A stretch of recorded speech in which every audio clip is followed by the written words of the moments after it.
So what were some of the takeaways from the opener? I mean, we're beyond the opener. Right. We work on it every day, and then you get beyond it in Stanford. I think that all things considered, first day, first event of the year, hey, good job. Mm-hmm. Keep improving. Keep working. Keep improving. Do what you need to do in all the areas that you need to improve. Even the ones that you think you're great at, just keep improving. Just get yourself as close to bulletproof as possible. What did Ryder Block show you with the way that he finished his match, getting a late takedown and then that ride out, for his first match? The ride out is very important part of that. You said it, I didn't, but that's what you go to. In the past, I'm not sure that match wouldn't have went to overtime. Ryder Block put the clamps on him, and when he went ahead with whatever it was to go, he kept him down. And that's important, finishing periods on top, and especially finishing the third period on top when the difference is going to overtime or not. And so great awareness of what he had to do there. And then also that takedown, pretty aware where his ankles were. There's a lot of ankle biting these days, and, his ankles weren't able to be grabbed. We got to keep getting better there, and we got to keep improving in the areas that we need to improve. And what those are specifically doesn't matter. Ryder Block knows what those are specifically, and that goes for, the first question here, everybody in our lineup and on our roster, and we got Stanford coming to town. With Stanford, that's a program that brings a lot of ranked wrestlers to town. So what are you kind of looking forward to getting the most out of that? I don't know if I'm aware of, they have a lot of ranked wrestlers. I know that they have capable guys. That's what I'm aware of. I know that it's another event where you're going to get the best from your opponent, and so you got to get ready to go. Is Ja'Cory Tier missed that last duel? Is he expected to come in? He's in the problem. I addressed that at the last duel, and yes, he will be in the lineup.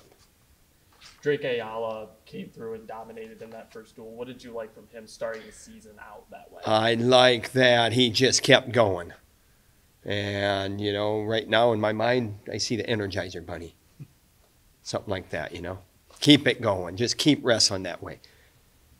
Mention him being an Energizer Bunny. Is that something you're looking for him going into this year compared to last year? Is that good? I think that's something that for everybody, that's how you wrestle. You wrestle with energy, you wrestle to score points, and you wrestle in a way that there is no vulnerabilities. I am not vulnerable in any aspect of my game, of my repertoire, or whatever you want to call it. I have no vulnerabilities. I may have weaknesses, but I'm going to work on them. But I have no vulnerabilities because I hustle, I have attitude, and if something goes against me, I get myself back in the match. And something did go against him. He got taken down. And he got back in the match and got a tech fall. Good for him. Let's keep it going. Keep that pace. What's Buchanan's win against a highly ranked opponent right out of the gates do for him going forward? We just, we got Stanford coming to town. It's the next test. We're excited. I can speak for our entire roster that they're excited for the next competition, and that's where we're headed. And he's got another opportunity. So go out and entertain, put on a show, entertain. How important is it to get these good early tests like this? I think whatever the schedule is, the schedule is. I don't know if you look at, like when you schedule Oregon State, I'm not sure that you're looking at their lineup. When you schedule Stanford, you're not looking at their lineup. A lot of times when you're scheduling non-conference opponents that aren't like yearly traditional or traditionally on the schedule, you're talking to these coaches sometimes years ahead of time to, okay, we can't do it this year or next year, but we'll look down the road. And So it happened that, Stanford got a new coaching staff, and that coaching staff got us to go to Princeton. We got Princeton to come here. Sean Gray's an assistant coach. He's a pretty good energy guy. He follows up, and that's probably why Stanford's coming to the University of Iowa.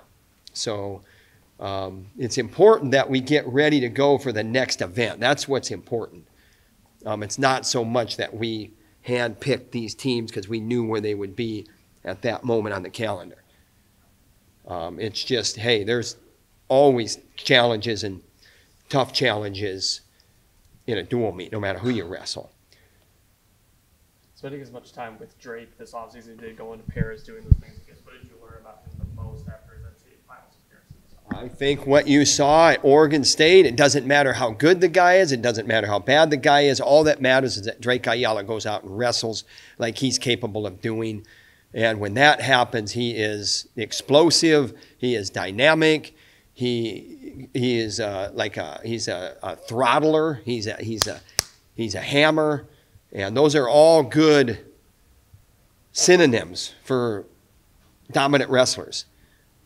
And so it's not just like, oh, he put in a summer and all of a sudden. I mean, you're talking about a guy that's a pretty good wrestler since he could probably walk.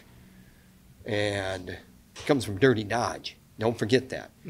That's wrestling country up there where the dirt is black. So that's how I would answer that. I don't think he's always been committed. He's always been disciplined. It's just a matter of going out and wrestling like you're capable of wrestling.